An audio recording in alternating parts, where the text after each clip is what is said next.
And now, The Money Show with Stephen Grootes on 702.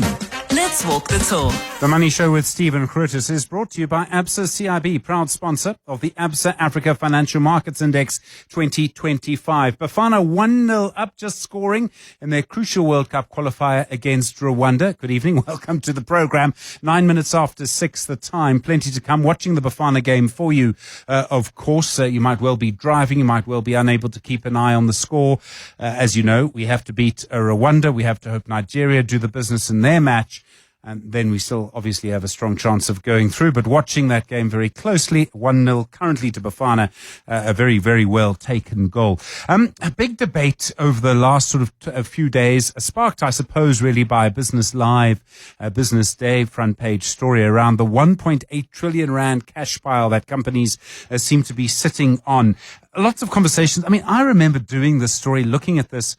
I found a piece about it from 2013. I think even before then, there were arguments about this still going on. And tonight, just after 5 o'clock, as the JSE closed, Combined Motor Holdings putting out an update saying, look, they've got too much cash. They're actually going to do a pro rata sort of share repurchase rather than spend the money on anything else.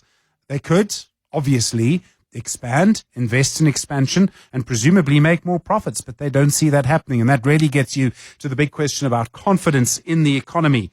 Almost said confidence in Bafana, but that's a different story. We'll focus on that in a moment. Trevor Manuel spoke briefly about it to 702's Bongani Bingwa. You'll hear that in a moment. Kevin Lings and Lumkile Mondi, they'll be on the radio for you in just a moment. We'll talk also to Phetho Ntaba, the spokesperson for the National Consumer Commission, in about 15 minutes from now. Big conversations again around our policy towards oil and gas exploration. I must just say, it's one thing to attack government and say the rules aren't clear, there's no policy certainty. All of that is probably true. It's also true, though, that if government were to try and make it easier or to just grant approvals, there would immediately be court cases. And you would have to change kind of our entire legal system, the idea of NGOs, individuals, people going to court to try and stop that from happening. So I don't know how far down the road you'll get, but we'll talk about it and a lot more talk about what's happening with property prices in Cape Town. And for a while, I think people in Joburg have been sort of quite envious of people in Cape Town. Your property prices have been going up. Mine, not so much. But actually, I think now there's a sense that, well, now things have gone too far and locals are being priced out of the market. Big reporting recently about Sea Point, but it seems to be happening not quite across the board, but certainly across the seaboard. Bafana have a corner at the moment, so you'll just excuse me while if I do sound a little bit distracted. You with The Money Show, good to hear from you tonight. 011 883 0702 021 446 0567. Voice notes tonight on 072 702 1702. It's 1-0, 12 after 6. The Money Show with Stephen Grootes, live on 92.7 and 106 FM. Streaming on the Prime Media Plus app and DSTV channel 856. I'm a bit curious about this announcement by Parks Tau, the DTIC minister, saying that the National Consumer Commission is going to sort of look at the scope of an investigation into e-commerce. And I'm curious about it for a couple of reasons. One, he seems to admit that this would all be about Temu and Shein.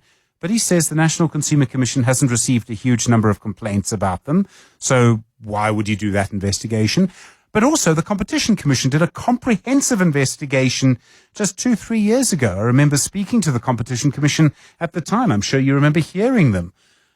So why would you do another investigation into e-commerce? What's the need? Unless there's something else going on? Let me put it to you like this. Have you bought products from Shein and Temu? Is there anything in the e-commerce market you think needs to be investigated? 072 702 1702 tonight. 702. Stephen is on X at Stephen Grootes. Confirmation from the Reserve Bank that South African companies currently have 1.8 trillion rand in cash. Effectively, that's money that could be invested in expanding their companies and thus making bigger profits. It does seem, on the face of it, to be an indication of low levels of confidence in our economy. There is a big debate about the true level of the cash holdings of companies. The Reserve Bank put out an info sheet, and this is how they summed it up. And I'll quote, The continued rise in deposits shows that companies are not merely stockpiling cash, they are responding to economic conditions and balancing risk with readiness to invest when confidence returns. That's the words of the Reserve Bank. I hope I got the tone right. The former Finance Minister, Trevor Manuel, he's now chair of Old Mutual. He has other jobs too. He spoke to Bongani Bingwa on 702 this morning. Bongani asked him about this money that's just sitting there. That money is private money sitting there, underutilized. It may have been better put to work in industrial development, in the advancement of some new economic expansion. But, money tends to be lazy, and so you avail all of that money to government debt. The owners of the capital are very happy because they know that they will get regular interest payments, and eventually the capital sum will be returned. So that's not a solution. We need to look at this issue rather differently, because we need economic expansion, but we also need opportunities for government to be able to borrow at reasonable rates and be able to repay.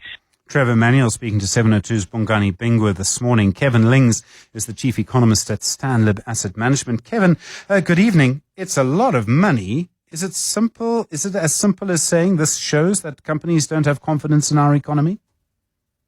Evening, Stephen. Yeah, I think it is as simple as that, because if you look at a range of indicators, they all are pointing to the same thing. So it's not just that companies are sitting on a fair amount of cash. It's also got to do with how leveraged their balance sheet is.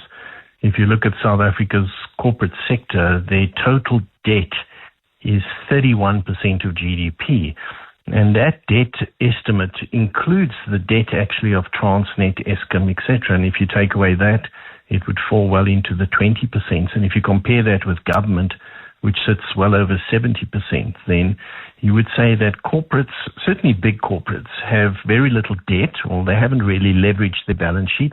They're sitting on a decent amount of cash. They're being very conservative, and they are waiting for opportunities. Now, there's a huge amount of analysis that goes on around this type of estimate, but I see it in a positive way, because what would be the alternative? There are two alternatives. One is corporate. You run the same show and you say corporates are desperately in debt with no cash. That would be a terrible message going out about South African business. That's not the case, thank goodness.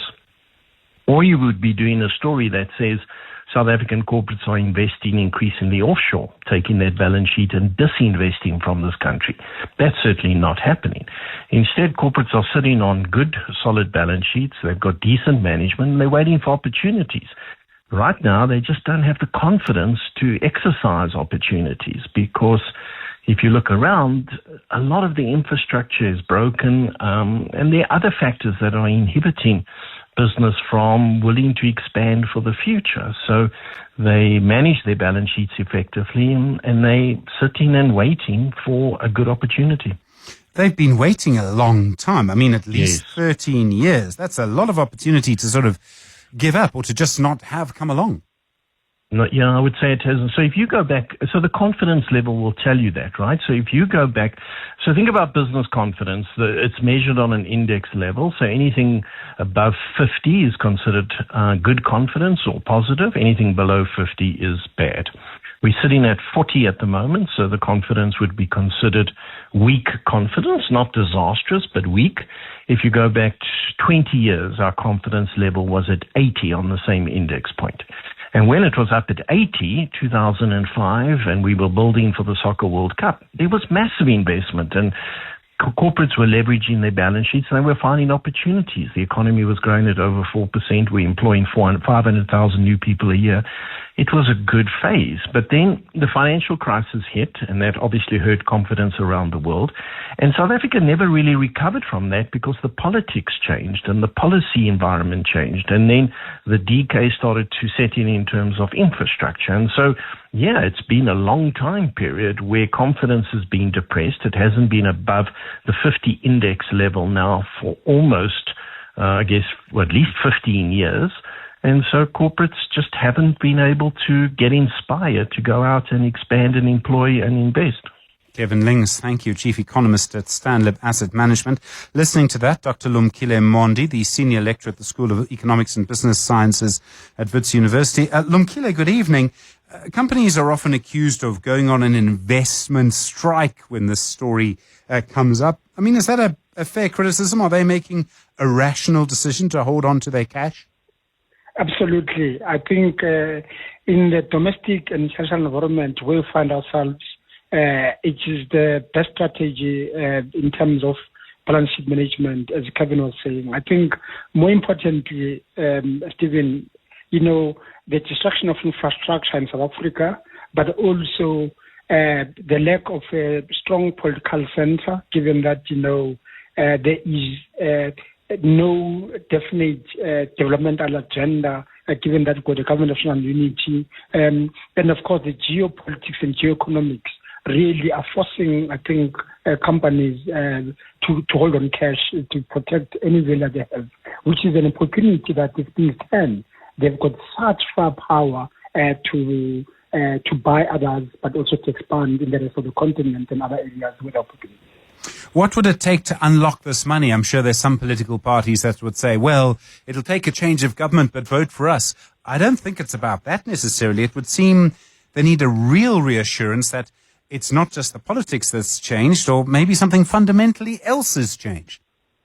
I mean, if you look, for example, in the mining sector, the Anglo-American CEO, Duncan, was very clear about why they are moving and diversifying outside of Africa, because it is very, very difficult to do a lot of exploration in South Africa, because the law just is not that progressive in comparison to other areas. But secondly, also the uncertainty in relation to black economic empowerment, as well as the land issue. All these issues remain unresolved, and they create a lot of uncertainty, both for domestic investors but international as well.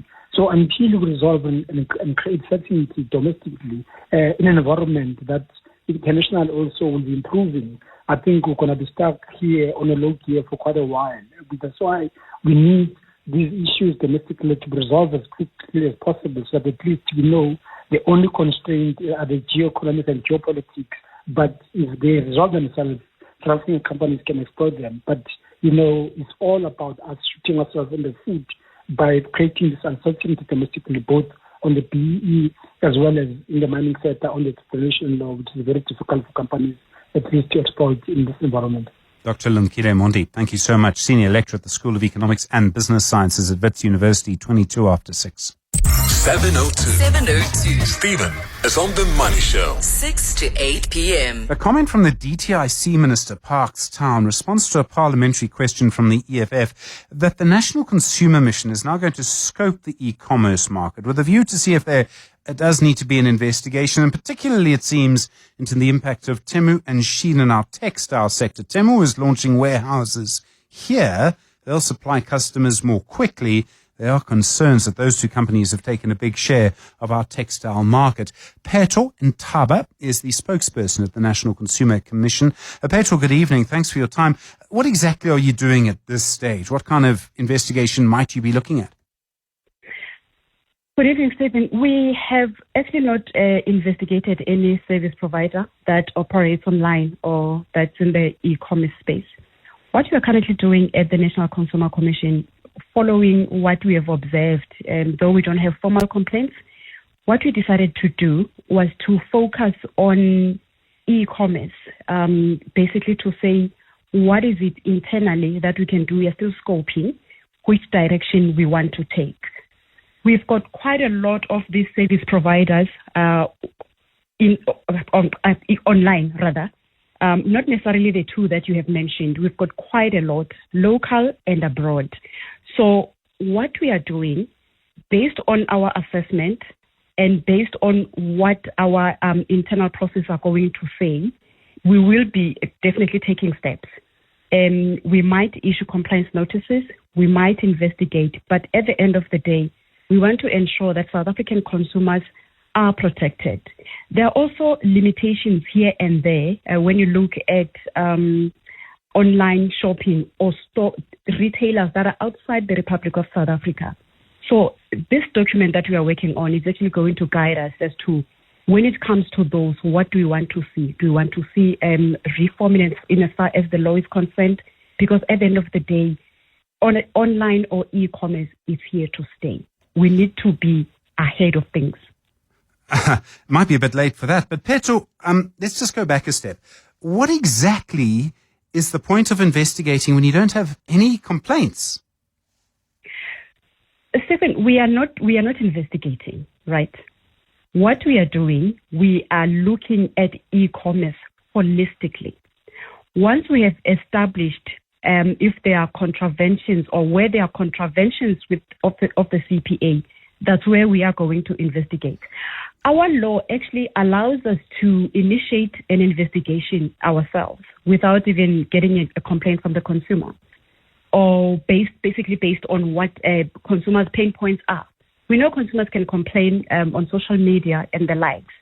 Where we see a trend and we have satisfied ourselves that there are possibilities of contraventions of the law here, that's where we initiate an investigation. But at the moment, we have not initiated an investigation. Okay, I mean, you said 2 minutes ago that you were definitely going to take steps, but you're doing that on no complaints. And Phetho, I'm sorry to say this, but I don't think you can necessarily believe what you see on social media. We can. We do believe what we see on social media. Remember, we gather that information, Stephen. Once we've gathered that information, we look at the provisions of the Consumer Protection Act. Where we see there are possibilities or possible contraventions, that's where we initiate an investigation. Remember, when we investigate, we are not saying someone has done something wrong, but we are saying there are something to look at here. We have done this with an airline where we did not receive a complaint from the consumer. It was based on what consumers were saying online. So we are saying internally, we are putting our heads together to say which direction do we want to take. Okay. If there are possible contraventions, we might issue complaint notices, we might investigate. I mean, you're opening the field for companies to buy influencers against each other. But anyway, if a company comes to South Africa and offers customers lower prices, and if you get no complaints, it would seem to me quite bizarre to decide to do something about what is essentially nothing. It's not about the price, right? There are other laws like the Competition Act, for example. But when it comes to the Consumer Protection Act, it's not about the price necessarily. It's about other practices, how they run competitions, how they, package their clothing, how safe are they, and the quality of those clothes as well. So it's not necessarily about competition or competition only. It's about the entire value chain of goods produced, labeling as well. Is it counterfeit, and all those things. Hence, I'm saying this paper that we are working on is actually going to guide us as to which direction the National Consumer Commission will be taking.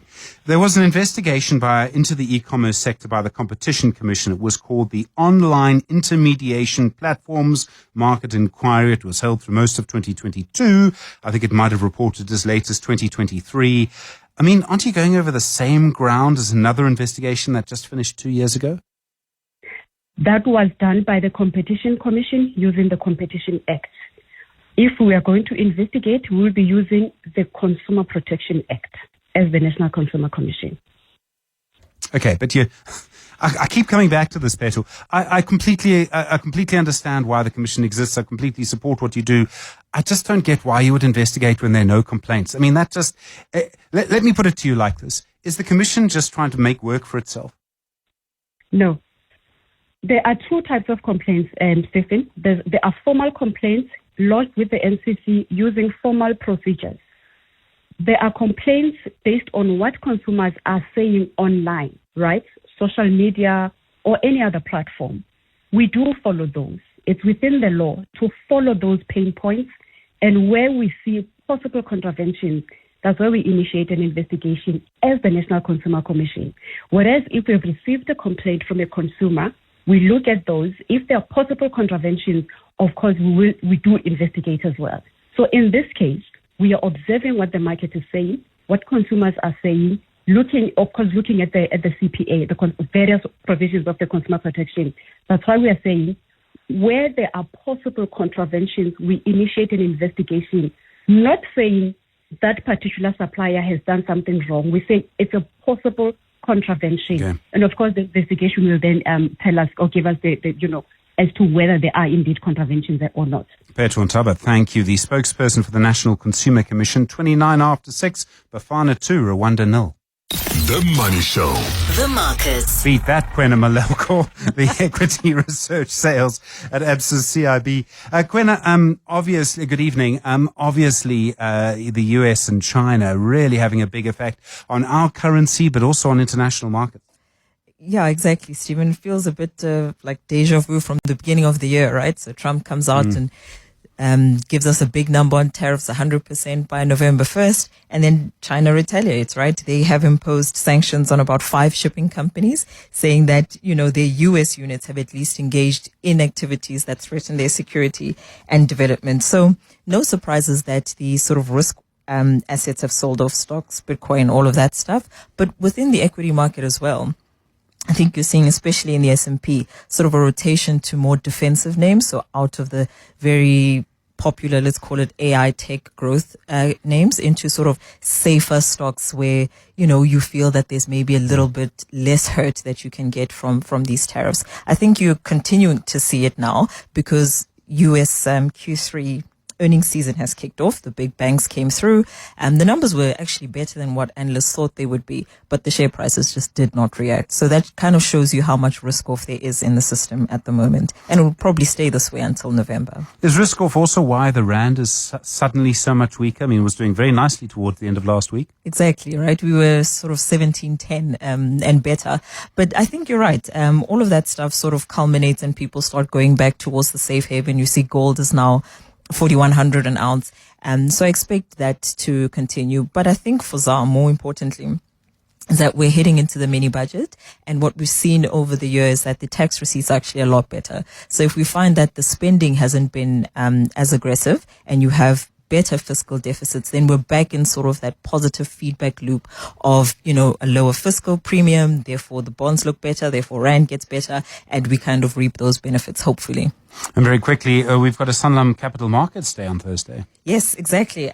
Look, not many results for us, but I think what the market's looking towards for the Sanlam Capital Markets Day is, firstly, if you look at the performance of most insurance versus the banks, they've done really, really well. So the big question is, do they continue from this point onwards? And the point of Capital Markets Days is to let the market know these are sort of the long-term strategic targets that we want, and management goes into big detail in terms of how to achieve it. The market then decides whether those are reasonable or not. And I think Sanlam's done really, really well. They're doubling down on their sort of East Africa opportunity. So I suspect that's where people want to spend a lot of time because that's probably the big growth driver for the next couple of years.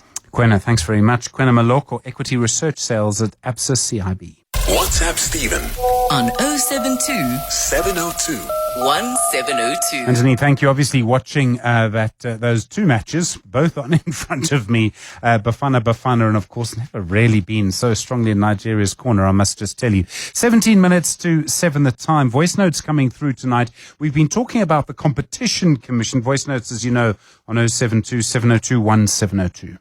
Good evening, Stephen.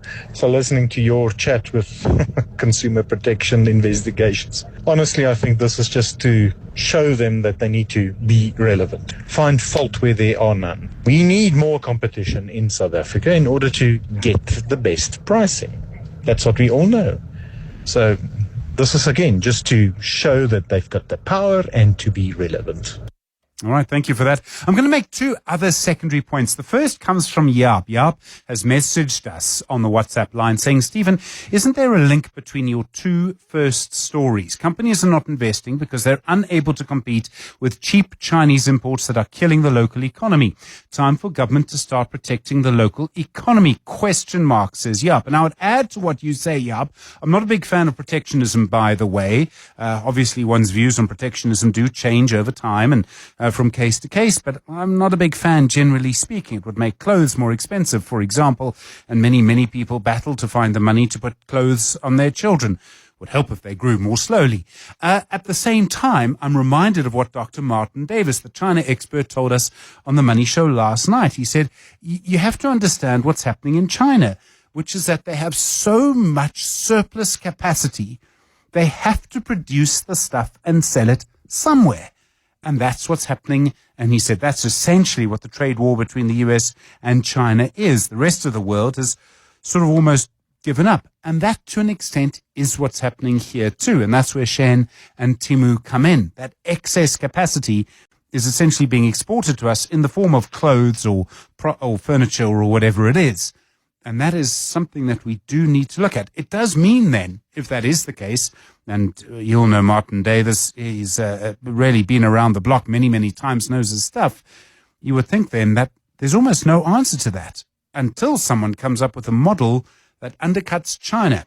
Ideas on a postcard, please, 7:15. 7:02. 7:02. Stephen is on X. At Stephen Grootes. I don't know if you've heard a little bit of noise from Namibia over the last few weeks, and what seems to be, might be, the start of an energy boom there. More companies are getting permission to drill for oil. If you can imagine what would happen to that economy, and perhaps the economy of Southern Africa, if in fact there was suddenly an oil or gas boom in Namibia, a country with a very similar history to ours, by the way, and very similar problems, including very high levels of youth unemployment. It does lead to questions around our policy. Ross Compton is the Senior Director of Global Policy at Energio Alliance. That organization's just done a comprehensive investigation or survey or analysis, if you like, about our policy. Ross, good evening to you and thank you for your time. We've seen some exploration for oil and gas in South Africa. There have been a lot of regulatory challenges. They seem to have stopped drilling for oil here for the moment. What impact do you think drilling for oil is going to have in Namibia? I imagine it would do great things for their economy. Well, good evening, Stephen. Thank you very much for having me on the show. Very much appreciate that. As you say, the report that we've published recently highlights some of the comparisons between South Africa and other nations with a focus on the potential in Namibia.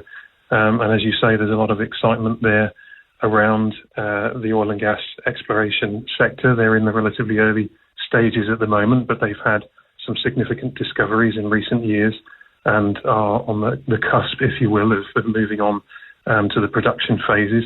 And it's already had a tangible impact in country. So, as you mentioned, it's having some positive economic impacts already. So the GDP has gone to over 4% in 2023, and that's very positive. There's already some signs of improvements to employment in the sector, even though it's in those early stages, and as it moves into the production phases, there's a lot of potential for growth of GDP and, of course, expansion of the workforce, both skilled and unskilled, in support of the wider sector.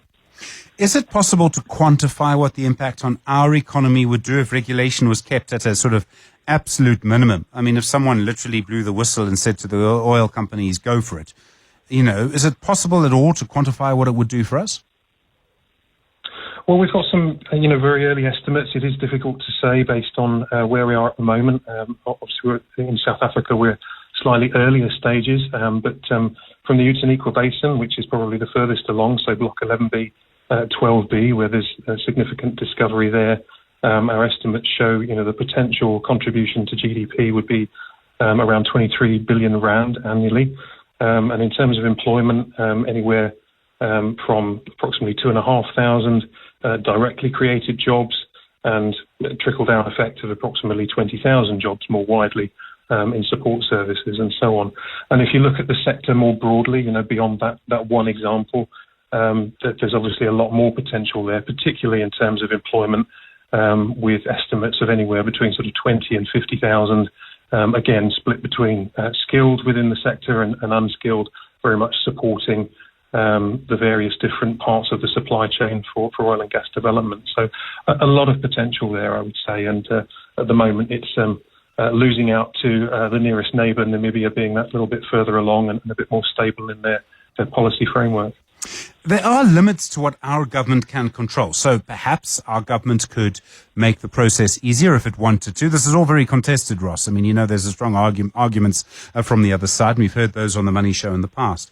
Our government, if they chose to, could possibly make it easier, possibly do away with some of the regulations. But in the end, a lot of the opposition here, as I'm sure you're aware, hasn't come from government or their regulations. It's come from ordinary people, NGOs, who've gone to court to stop drilling, to stop exploration, to stop sound waves being used for exploration purposes by ships offshore.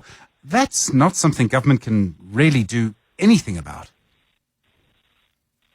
Yeah, you're quite right. And government has been quite supportive in general, and there are regulatory changes in process at the moment. The Upstream Petroleum Resources Development Act was signed into law earlier this year. We're waiting for the regulations off the back of that.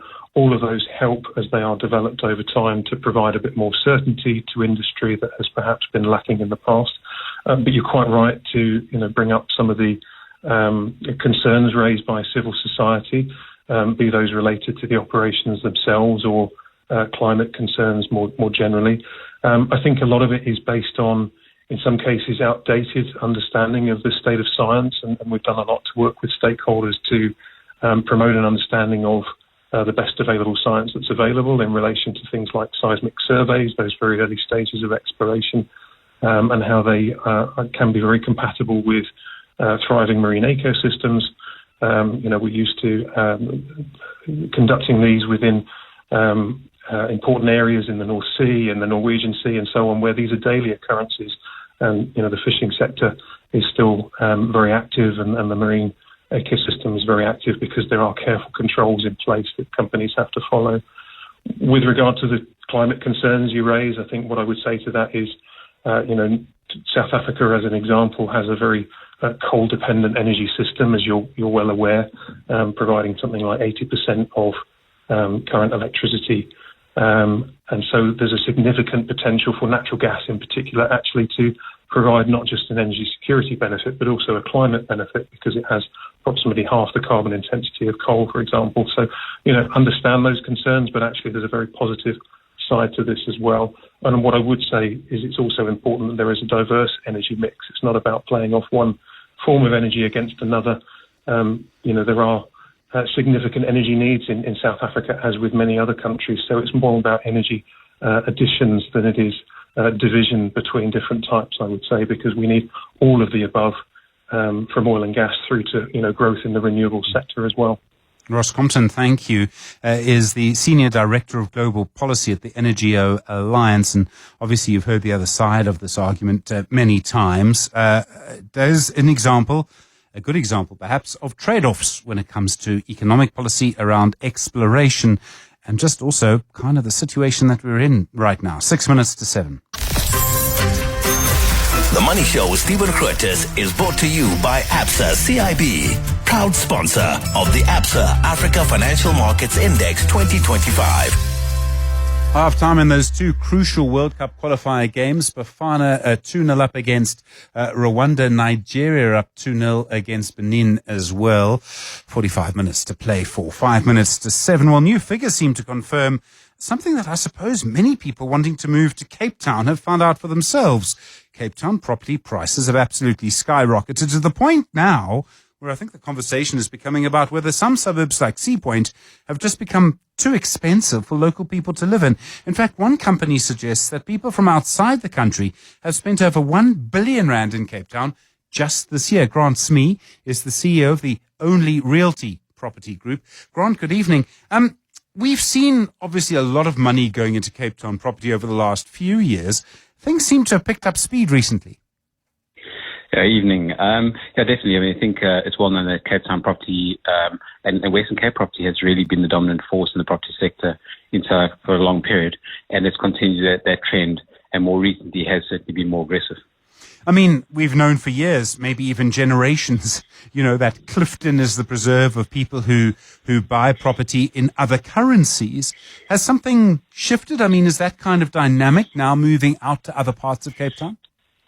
Yeah, certainly. I think there's a limited supply of stock, particularly in the areas like Camps Bay, Clifton, and those sorts of areas. And it certainly has moved out towards other areas. The Western Seaboard showing, which is the sort of the Bloberg Melkbos space, has shown remarkable sort of price increases over time. And I think it's just the reality of pricing in the Camps Bay or Atlantic Seaboard areas being relatively unaffordable, but wealthy South Africans still looking to move to the Western Cape and Cape Town and benefit from a lot of the advantages of being there.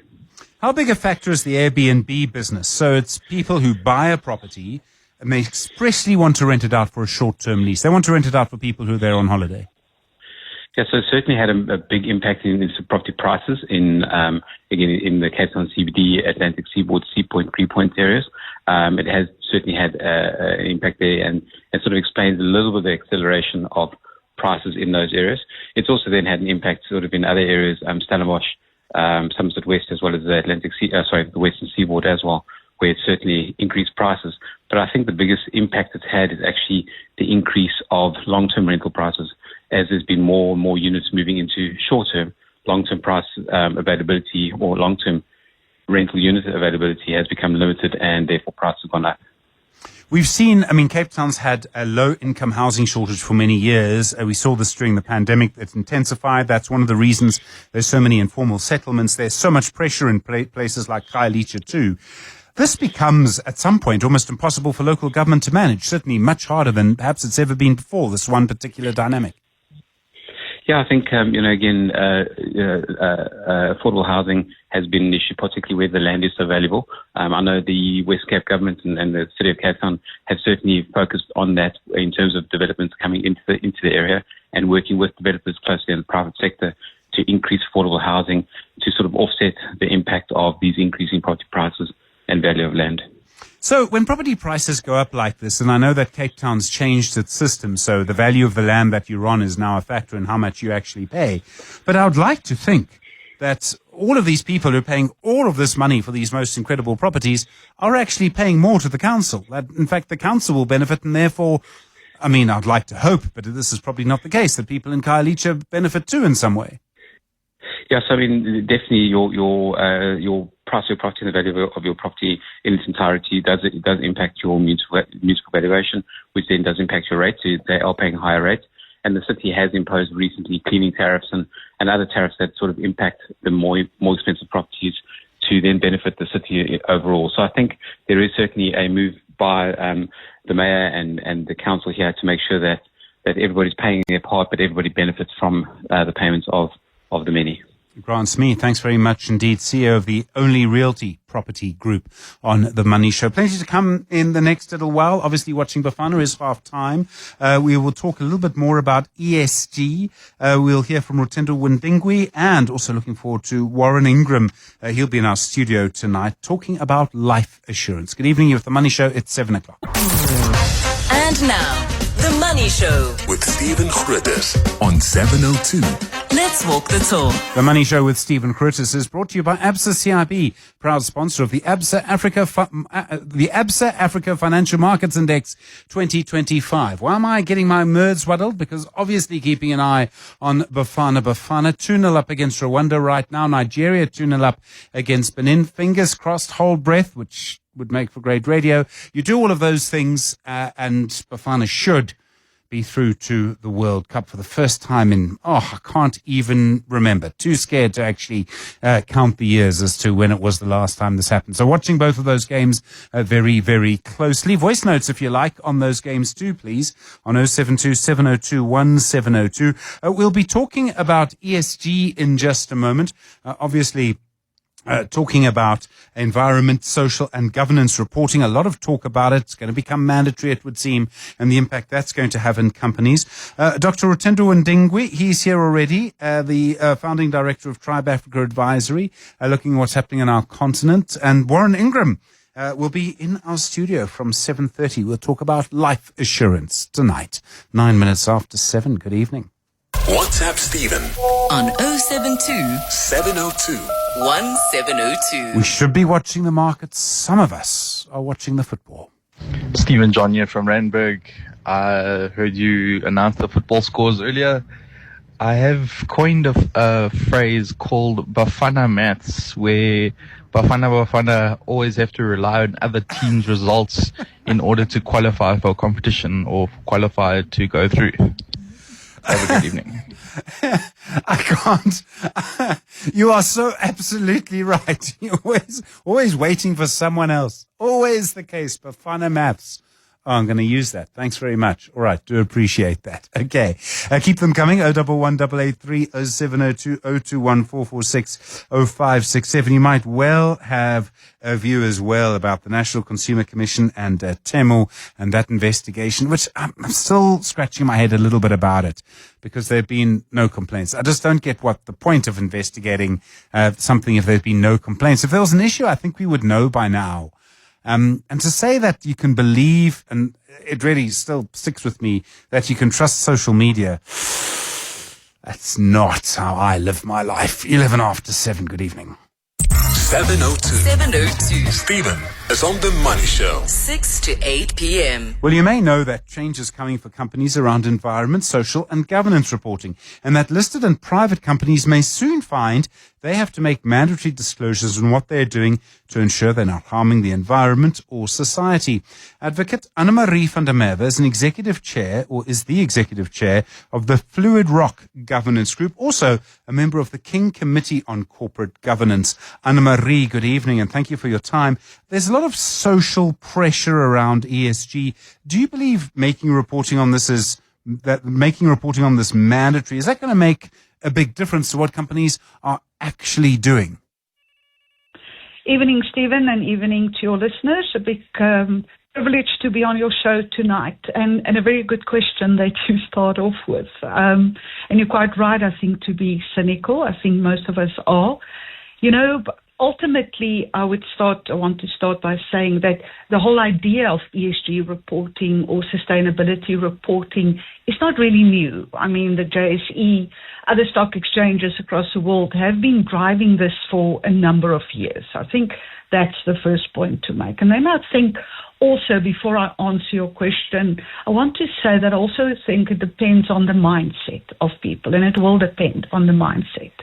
And number one, the mindset around what ESG is and understanding it and appreciating that it's not the latest fad out there, that it's really about responsible business or stakeholder capitalism or responsible capitalism, whatever you want to call it, and that it is vital. I mean, there are authors out there that says it's not only a moral obligation, but it's also an extraordinary opportunity for growth and for innovation in a very competitive VUCA world. In other words, if my mindset around it and I see the opportunities, I think that will be critical. Secondly, it's also about the mindset of reporting and the fact that, that cliche about you measure or you manage what you measure. And reporting is actually the outflow of what we've measured. In other words, there's really benefit in measuring. And I think it's John Maxwell that says, speak the truth, transparency breeds legitimacy. So reporting is part of that, building that legitimacy, building trust with the outside world. So if our mindset is right, I actually want to say I don't think we need to be legislated to report. I think we would do the right thing. So on the one hand, it's actually sad that we have to be forced by law. And if the mindset is not right, I don't think it will result in major difference. I think you'll just see more greenwashing and people not understanding the benefit of it. Because the mandatory side or the regulatory side, if we, again, mindset, look at the positive side of it, if we especially align our regulatory environment with global standards, and we've got, standards that are aligned, we can at least also measure ourselves against our peers, and we can, from that perspective also look at and compare apples with apples, so to speak, between what is happening in the outside world. So I do think there's benefit in regulatory reporting requirements. If the mindset is right, I do think we can get more benefits, but a lot will depend on how it's approached by the corporate world out there. So, I mean, regulations are the stick. The carrot, which is what companies want, is more customers. And won't customers really force this. I mean, more and more it's what people talk about, particularly younger people, and they're the ones who'll have to live longer with the consequences of what the rest of us leave behind.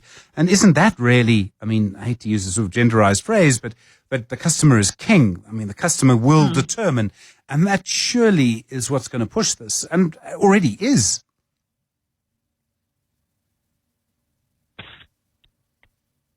Anna-Marie van der Merwe, are you still with us? Yeah, I lost you there for a few seconds. So I was just saying the point, isn't it the customer that's really going to push this, and they already are? You see, I think it's more than the customer, to be quite honest. I think it's stakeholders. You know, it's investors, it is employees, it's society, it's the communities in which we operate.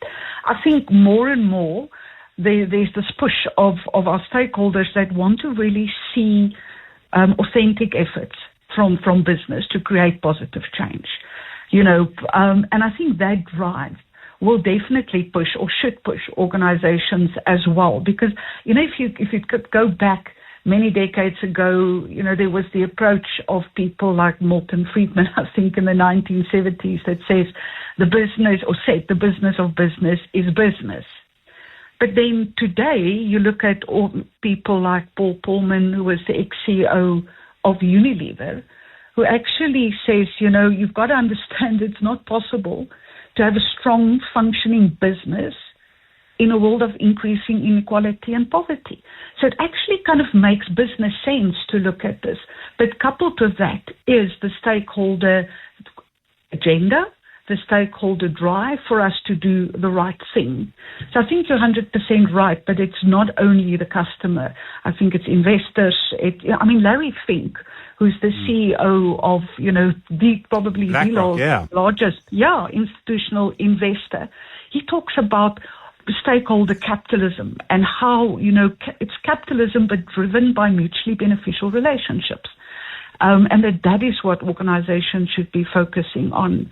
So yes, I think it's customers, but it's also other groups as well. Do you believe, Anna-Marie, we actually are seeing a real shift? And I'm trying to shift my own cynicism. 10 years from now, I mean, is the way in which businesses conduct themselves going to be markedly different to where we were 5 years ago? So what I'm saying is over 15 years, will we actually have seen quite a big change?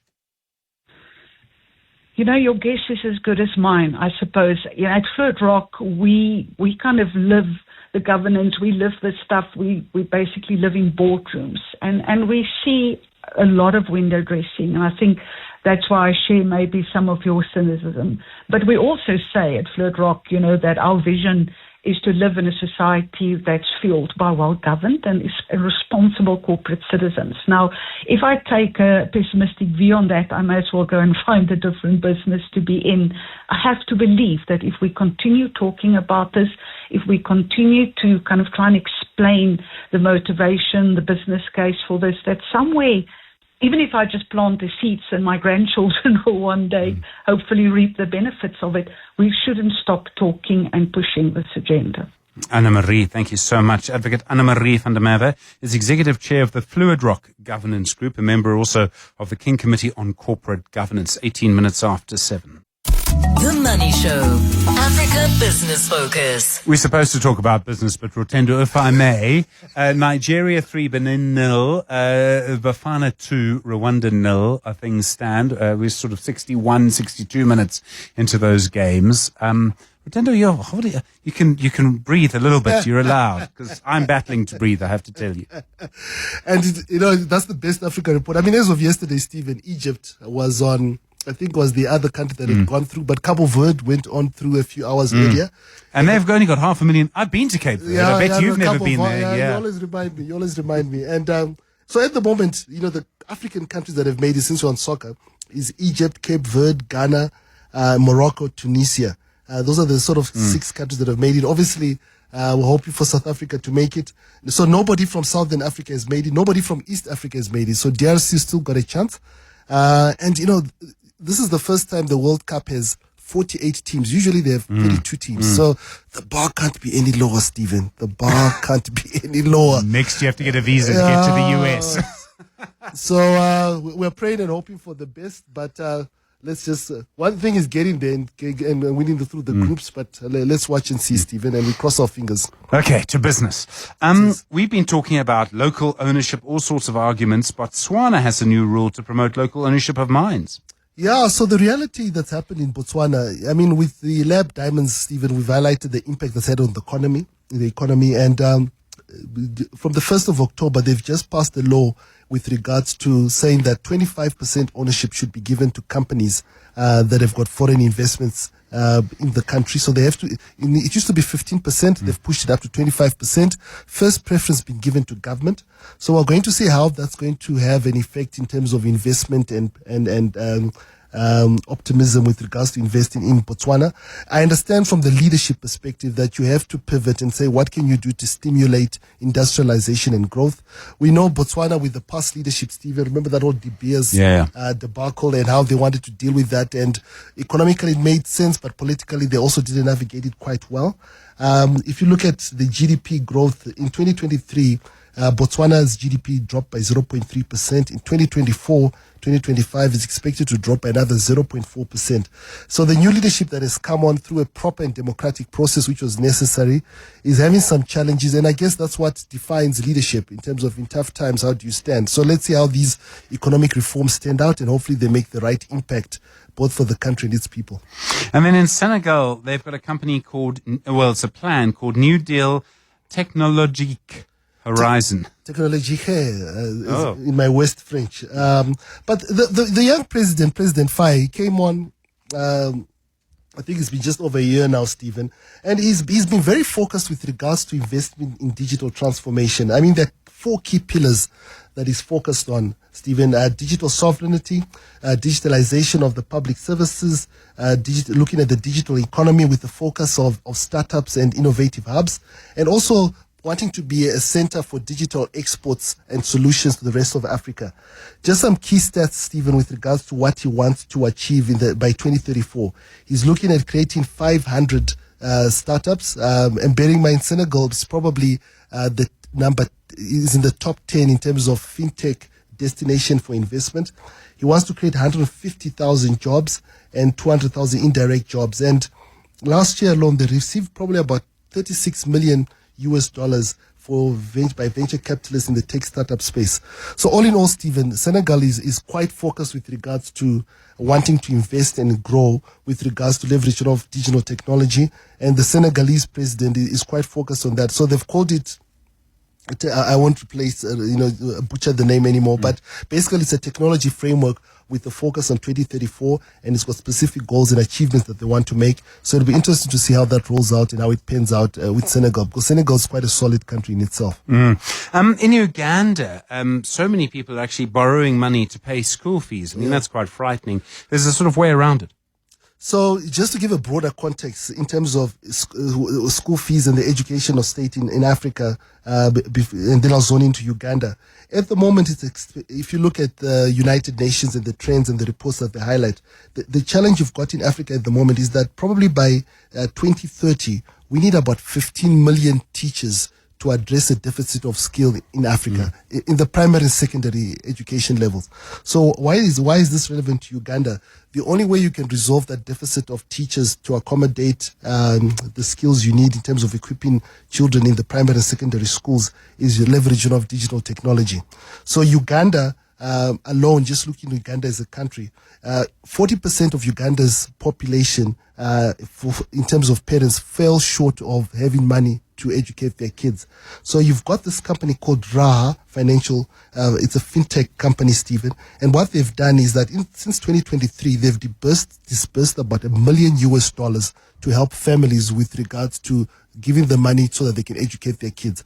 So on one side, it's a good solution because somebody from an Africa perspective is actually spending time and money to equip and resolve the problem. But on the other side, it's sad because to have an average of 40% of families battling to get money to finance their kids for school is a big problem. But we look on the upside. The way they've walked around with this, Stephen, is that They've taken a risk with regards to borrowing. They've leveraged off the ecosystem of banks and telcos and credit bureaus. So they've taken the risk to provide the solution. For me, it's exciting, but it's still sad that in this day and age, 40% of a country's families with kids can't actually educate their kids. But at least we're moving in the right direction there. And then in Liberia, they're trying to transform the coastal fish trade. So the coastal fish trade, but in a specific way, Stephen, the blue economy. There's a combination of NGOs and government that have focused in terms of granting $2 million in grants to about 1,400 women in the fishing industry. And basically some of the key elements that they give them is $400 per month. They also train them in management skills and entrepreneurial support. We must bear in mind, Stephen, that 42% of Africa's GDP is in the informal sector. So when you specifically focus in terms of equipping people in the formal sector, and more importantly, women that play a key role, then it has a ripple effect from a positive social and economic perspective. So in Liberia, there's I think the organization is called the CI organization, has taken on this initiative, and it's actually a positive thing. And some of the loans that they give these women just to support them, it's a rate of 2% interest rate, which is quite significant and makes a positive impact. So an interesting story there, but again, another positive direction in terms of solving Africa's problems. Dr. Otendo Ndingwi, thanks very much indeed. Founding Director at Tribe Africa Advisory, author of Rumble in the Jungle Reloaded. 28 minutes after 7. The Money Show. Personal Finance with Warren Ingram. All right, just a quick update. So Bafana now 3-0 up against Rwanda. 77 minutes in, Nigeria still 3-0 up against Benin. So hold your breath. Things still going our way. Okay, breathe out now, please. But things still going our way for the football. If we win, if Nigeria wins, my understanding is that we are through and into the 48-team World Cup, and someone somewhere is going to have to queue outside the American consulate in Sandton and ask for visas. But that's how things are standing at the moment. Right, time to talk personal finance. Warren Ingram is a certified financial planner at Galileo Capital, and I can tell you he looks a lot better in person than he does virtually. Warren, good evening. Thanks for coming in tonight. It's great to be here celebrating with you, I hope I'm not being premature. Of all the people who would celebrate too early. Warren, of course, is a certified financial planner at Galileo Capital. We're talking tonight about life assurance and when do you cancel it. Now, Warren, English even dribbles me, and I grew up with the language, so clearly I'm easy to be dribbled. But we've got life insurance. I kind of know what that is. Life assurance. Just give us some definitions quickly. So we get insurance is the stuff that we buy to protect our goods, the things we own, physical. So you buy car insurance to protect your car if you crash it or someone crashes into you. Home insurance if your house burns down or your stuff gets stolen. Travel insurance if we don't get through. Travel insurance, in Trump's America. So yeah, you're right. But then the other things that we need to ensure are our ability to earn an income or our life if we're going to die. And that's going to happen to all of us at some point, I guess. That's a fairly safe prediction. And that's called life assurance or disability assurance. So it's kind of, it feels a little bit like semantics, but the one is on your stuff and the other one is about you and your person and so on a life. So short-term insurance is generally the one, and then life assurance is the other. So, classic example, you're the main breadwinner, you earn the highest income in your family, you're a family of 2 adults and 4 children. You need to make sure that your children have money, and that's what life assurance is for if something happens to you. Yeah. And typically what will happen in a situation like that is you've got a home, you've got a mortgage. So if you die, you want to know that at least your spouse, might not earn the same as you, that the home loan's paid off, and that their salary can at least be used to kind of pay the bills while they get the kids through school, et cetera, et cetera. So it's about that kind of a situation, real protection on a financial item rather than a physical item. Okay. So for most of us, there's a lot of pressure to make sure we have this. I mean, I do. And we feel that we need to protect ourselves and the people around us. We need to protect our loved ones. It seems quite odd to ever think about ever cancelling that. You're right. And amazing when you start talking to people that are very close to retirement or even a couple of years into retirement. And then you say, can I just understand? So you've retired, you've got sufficient money, and you've got a life assurance policy. Can you tell me what's the job? Your home loan's paid off. what's the goal? And it's because no one's done the next step. We get told, and it gets drummed into us, fear mongering, all of those things. You're going to die, car accidents, whatever. And all of those are probably valid, good reasons. But we should also be told, like, listen, there is a time when you don't need it anymore. And so I think it's a good conversation to have, because I bet you there are a lot of people sitting out there going, I'm retired. Cost of living is hectic and it's going up all the time. And like, this insurance is expensive, and it gets very expensive as you get older. So it is a good thing to focus on and to cancel if you can, if you should. Okay. So when this happens, then presumably this is also about how much money you have in the pot. In other words, how many assets you have, how much money you've saved, all of those things. Yeah. So let's say a very kind of a very rosy example, but one that's possible for most of us is we get to retirement age, we hit 65, we don't have any debts, and we've got enough money to kind of fund our day-to-day expenses for the rest of our life. One of the things that you've got in your expenses is a life assurance policy. And it's you and your spouse, no debts, and you say, well, if I die, I'll leave the assets to my spouse and my spouse will be fine. Then the question is, why do you have life cover? And the reality is you might be able to cancel that life cover entirely. Or alternatively, you might say, well, I don't need as much, so let me reduce. I've got 20 million rand worth of life insurance. Certainly don't need that anymore. Maybe it's 3 or 4 million just to kind of top up their position if I'm not around. But it's about doing a calculation to say, I have got enough. And we buy life insurance because of financial protection. So once you've built up your assets over time, what are you protecting against? You've got the money. You don't want to keep paying money to an insurance company when you could use that money to fund your life. Is it obvious and clear? I think sometimes people can get a little bit confused because you might think, okay, this person's just started retiring, but they might still do a few more jobs. They might still do this. They might still do that. Work can still come in, and you're banking on that work. If you say you finish at 65, right? You stop formal employment then. But the next 5 years might be, let's say, 2 projects a year. It's not clear when you're going to stop working as it used to be. It's not. And I think it's maybe the answer is not about how much longer you do carry on working, but actually are your expenses covered by your investment? So the example, you've got a retirement fund of 20 million rand, you're drawing R1 million a year from those and your retirement funds, and that R1 million is fine for your life.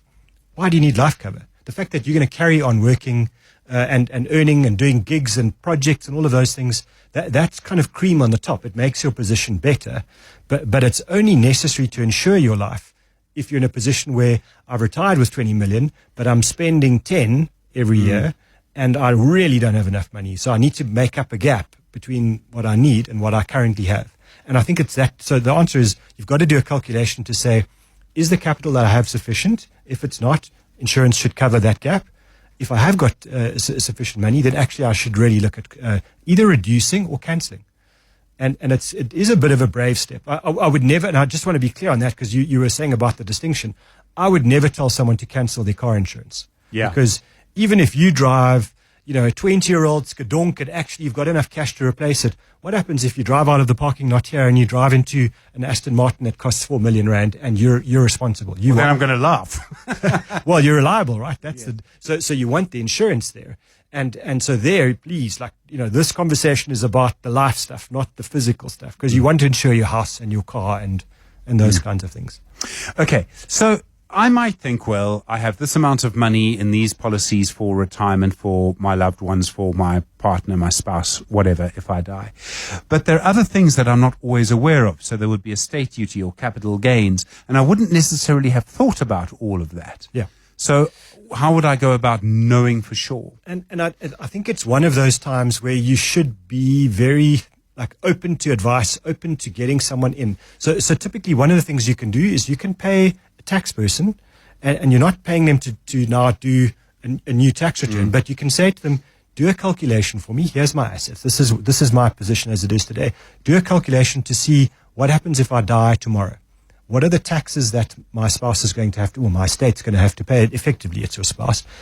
Do we have enough cash in our estate, or do we have assets that can fund those costs? So it's called an estate duty calculation, and you do it effectively as if the person has just died. And also, it's quite nice getting a non-life assurance person to do the calculation like that, because you're getting an objective view, right? The tax person can't sell you a life policy, I would hope. And so what they're going to do is they're going to give you a tax number, and off you go. I think there are quite a lot of online calculators that worry me a bit. So I'm not convinced that they're super reliable. So it's one of the very few times where I would say, even to a DIY investor that's done all the homework, that's run their own finances for their lifetime, don't be afraid to just pay someone to do the calculation for you. It's just once every 5 or 10 years, you could save a huge amount of life assurance premiums by paying a tax person to do a calculation for you. And if it turns out and they say to you, look, your estate's going to be 3 million rand short, and you've got a 20 million rand life policy, well, why don't you reduce the cover? Don't cancel it, but say to the life assurance company, I'm happy to carry on, but I only want 3 million rand worth of cover. It's going to have a huge impact on reducing your premiums. And we shouldn't forget that if you live for 20 years after retirement and you add all of those premiums together, that has a big impact on how much money you have for your retirement. A massive impact, actually. Yeah. And then, there's a bit of complexity. Of course, there's complexity. It's financial products. There must be complexity. But there are two ways that you buy life assurance. So you can start today and say, I want to insure my life for 20 million rand, and I want to pay the same premium for the rest of my time. So it's called a level premium. So they're going to say to you, your premium's 10,000 rand a month, and it's 10,000 rand for a month for the rest of the time that premium or that policy exists. Or they're going to say to you, I'm happy to let the premium increase with inflation over my time. So what happens is you don't pay 10,000 rand the first month, you pay 2,000 rand. And it feels like a great deal. Then you pay 4,000 rand in 5 years' time, and then you pay 8,000 rand in 5 years after that. And before you know it, your 20 million rand life cover is costing you 30,000 rand a month, and you're 67, and your food bill is going to your life assurance bill. That's the policy you want to be very careful of, because you want to cancel that as soon as you possibly can. When you do you need to look at the liquidity in your estate? Because there are issues if you pass away that, yes, the money is there, but you wouldn't want to sell that asset, or you wouldn't want to sell the property, or whatever. You wouldn't want your spouse to have to sell the property. So do you need to think about some of those things quite carefully? Yeah. So what? I mean, most typically, we might die with a house and a retirement fund. And your retirement fund is paying you a monthly income, and then you've got the house. Now you've got to pay taxes, you've got to pay the executors' fees to the lawyers who wind up your estate, you've got to pay SARS for estate duty. Where does the cash come from? Because your retirement fund, you can't draw like a lump sum out of a retirement fund, and you've got a house. So now you need another liquid asset, which would either be a unit trust or a money market account or an exchange traded fund. If you don't have that, that's a very good reason to have life assurance, because at least, on your death, that pays out. That creates the liquidity that is used to pay the taxes. The disaster scenario there is you've got none of that. So now you've got to sell the house to pay the government their share of your death duties. So that for me is a very good reason to have life cover even into retirement. And I presume you don't have to do this all at once. You can do it quite slowly. You can do it from, say, the age 60. Say the moment that your children leave the house, or your last child finishes tertiary. I mean, I don't know if they ever do, but I'm told that they do. Apparently they do leave your pocket somewhere along the line. Yes, so you would start probably at that point. Yeah, and I think you want to, you were saying at the start, it feels like quite a big step just to cancel your life assurance. So the nice thing about money is you can be incremental in things. So you can say, well, I've got 20 million rand worth of life cover, and when I was 35, it was very necessary, but at 65, it's not necessary. So what I'll do is I'll go from 20 to 15 to 10 to 5, 2.5 if you still don't buy the deal, but you can do it in steps over a period of time. It should make a huge impact on your costs. And because that to me is the other deal here. You don't want to draw down on those hard-earned retirement savings to pay a life policy that you don't really need anymore. And I think it's the safety of having it, I understand, but I don't want to make myself really cash poor over my retirement to pay for a policy that I probably don't need. Yeah. Okay. We're talking to Warren Ingram tonight. He is not really that responsible for the fact Bafana are still 3-0 up against Rwanda, although Vushing made it so. Nigeria is still 3-0 up against Benin as well. Not that much longer to go, actually, in those games. We are talking about when do you cancel life assurance. Question, though, from Anne. Warren, she's saying, I'm 52 years old. Is it too late to start saving and investing for my retirement? I think this is we get this kind of question fairly often. It's one I've been asked. I mean, it's a very interesting question. We'll have an answer for you, Anne, in just a couple of moments. 11 minutes now to 8. The Money Show with Stephen Grootes is brought to you by Absa CIB, proud sponsor of the Absa Africa Financial Markets Index 2025. The Money Show. Personal Finance with Warren Ingram. Warren Ingram's co-founder of Galileo Capital. Our topic tonight, when is the right time to cancel your life assurance? Dan L., I do see a WhatsApp. We'll get to it in a moment. First, Warren, Anne's question, I'm 52. Is it too late to start saving and investing for my retirement? I mean, if you have a retirement age at 65, 13 years away, not a lot of time suddenly. It's not a lot of time. I think it's interesting if you look at when people start to take retirement saving seriously, it's around about the age of 48. That seems to be the big average. So I would say, and it's not too late. It's perfect time to take things very seriously. So you've got to start with understanding your cost base. Are you saving anything? Can you start saving? And getting rid of all the big excuses as to why you haven't done it to now. And those might be valid, they might be real. But actually what you've got to say is, I've got 13 years of real work left. But equally, as we were saying before the break, you might be able to carry on working after 65. Maybe not at the same pace, and you might not be able to work 5 days a week. You know, the opportunities might be there to earn some money. So I would hate for you to kind of listen to this and go, it's hopeless, and because it's not. That's not true. The answer is you save as much as you possibly can now, and then try and make some plans for what you can do as part-time work. Because if you can let that capital grow without drawing on it once you've hit your official retirement age, and you can get by on your part-time work without saving anymore, and you let the capital just grow steadily on its own, eventually the money's making money babies, and by the time you may not be able to work at the age of 70, you've got sufficient money. So you might need to make some radical adjustments in your lifestyle now, but if you've got nothing at 52, make some big calls now, make those big decisions, take the pain now, because you don't want to try and do that at age 67. You want to do it now. You could also work out what you would still be able to do up until 70, and so from 65 to 70, you can be doing that. Yeah, and also just understanding that you've got so much skill that you might not value, and you've got time. So one of the things that people forget is, like, a small business is always desperate for skilled, experienced people, but they can't afford to pay them a massive salary. You arrive going, well, I can give you half a day twice a week, and what can you afford to pay me? And I can give you the time and experience that I've got, but you need to be valuable. In other words, you still need to stay familiar with how technology works. I'm not saying you have to become a programmer, but you can't be the person that goes, can you just show me how to work this email? Like, you don't have to know how to, like the basics you do need to stay up to date with, so that you are valuable on day one, not a drag on day one. The question from Dan L. on the WhatsApp line. Hi, is a living annuity exempt from estate duty? It's a great question, actually. Oh, I love it. So it's one of the big benefits of retirement funds. Whether you've got a retirement annuity or a living annuity, it's entirely exempt from estate duty. So it means that you owe SARS no money, and you like, if you've got a husband and wife and the husband dies and his living annuity is worth 20 million rand,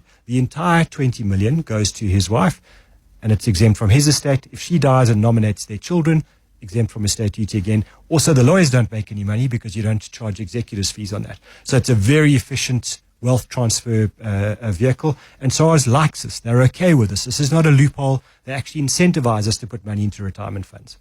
Okay. While you've been talking, final whistle. Bless you. That was just anticipation. So final whistle in both games. 3-0 to Bafana. For them against Rwanda, and then Nigeria beating Benin 4-0. The upshot, of course, is that Bafana are through to the World Cup. And so there'll be some celebrations, and then, of course, the long, hard slog to get past the first round, I imagine, will begin, and there'll be a big focus. But well done to Hugo Broos and his men.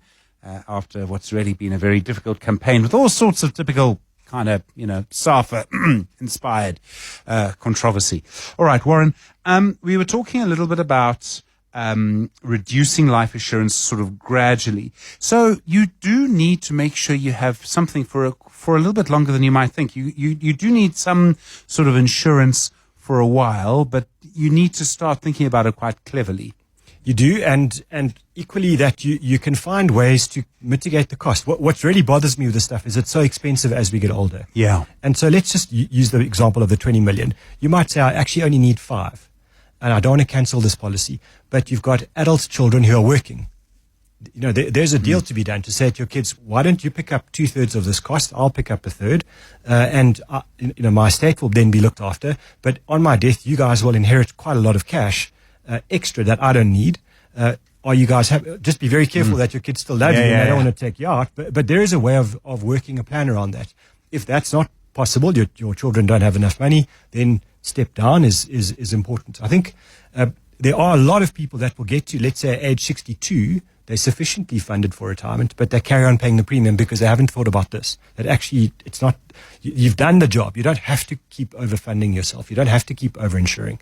I just want to, I feel like I have to keep putting a disclaimer here. You need to do some calculations. Don't just say you believe that you're okay. Do the numbers, get some advice. Pay the tax people to give you a tax calculation or an estate planner to do that. Shouldn't be that expensive, but you could save yourself a huge amount of money over your retired life by doing this. You also need to speak to the beneficiaries. You need to make sure that they're part of this every step of the way, because they mustn't think they're getting the 20 million that you were insured for when you were 40, when you're now 70. Yeah, I mean, I guess it's if it's your life partner, yes, they need to know, they need to be in agreement, but they're invested in the reducing costs. If it's children, have the conversation and make it their responsibility if they want the money that they start picking up those premiums. It's the kind of thing that people might easily forget to do. I've retired, a nice watch, and now they actually, are used to kind of living in a particular way. It's one of those things that can almost fall underneath the radar. Where I'm going with this is, it's a reminder of something that you talk to us about from time to time, is that you need to do a kind of annual check on everything, whether it's life insurance or whatever it is that you have. Yeah, and just ask, is this necessary? And just because that's what you've always done, what you've always done might be good for a period of time and then very unproductive later in life. So do the health check, make sure it's okay for you and that it's still required. Warren Ingram, thanks very much indeed. Certified financial planner at Galileo Capital, and talking tonight, of course, about when is the right time to cancel your life assurance. The Money Show with Stephen Grootes is brought to you by Absa CIB, proud sponsor of the Absa Africa Financial Markets Index 2025. Well, confirmation after tonight's football matches that South Africa is top of Group C. We're just a point ahead of Nigeria. They did beat Benin 4-0. Bafana beat Rwanda 3-0 in the end. So we are through to the World Cup, which is going to be in the US, Canada and Mexico. And I imagine will come with a sideshow or two, he says, without even bothering to check his crystal ball. In the United States, markets turning slightly despite concerns around the China-US relationship.